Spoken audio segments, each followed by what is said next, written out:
A man of humility, a guy who loves the people so much, a guy who is a rock star.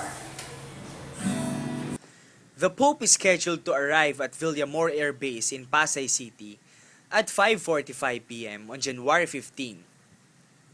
He'll be coming from Sri Lanka and will be met by President Aquino and Archbishop Josep Pinto, the Apostolic Nuncio to the Philippines. He will be in the company of priests and will stay at the nunciature by tradition.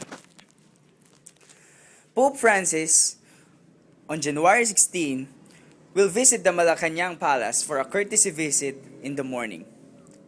This will be followed by a meeting with the authorities and the diplomatic corps at the Rizal Ceremonial Hall inside Malacanang, where the Holy Father is expected to say a message. From Malacanang, Pope Francis will motor to Intramuros, where he will celebrate Mass for the bishops, priests, and religious groups at the Manila Cathedral. Later in the day, he will meet with the families at the Mall of Asia Arena in Pasay City. January 17, the Pontiff and his delegation will depart early by plane for Tacloban City, where he will say Mass near the Tacloban International Airport shortly after arrival. After the Mass, Pope Francis will have lunch with selected survivors of Super Typhoon Yolanda at the Archbishop's residence in Palo. By 3 p.m., the Pontiff will bless the Pope Francis Center for the Poor, also in Palo, followed by a meeting with priests and the religious sector and families of the survivors at the Palo Cathedral. Then, Pope Francis will depart for Manila after the event and is expected to arrive at the Villamor Air Base early evening.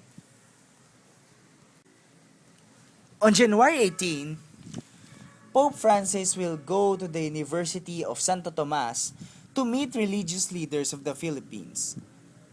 And after meeting with the religious leaders, the Pope will meet the youth groups at the UST Sports Field, where thousands gathered to participate in the World Youth Day led by Pope John Paul in 1995. UST is the only university to have been visited 3 popes 4 times. Once by Pope Paul VI in 1970, twice by Saint Pope John Paul II in 1981 and in 1995.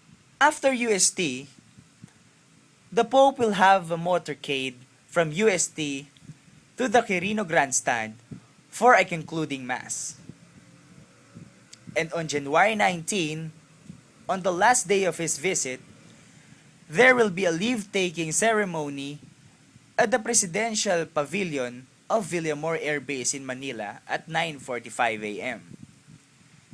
And at 10 a.m., the Holy Father will leave Manila for Rome.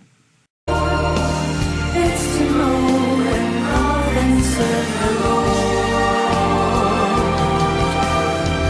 It's to know and love and serve the Lord. It's to know and love and serve the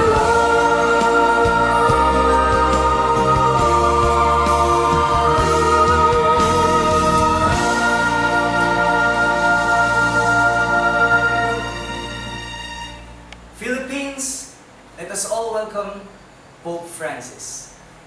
This is Omavir reporting for the right angle.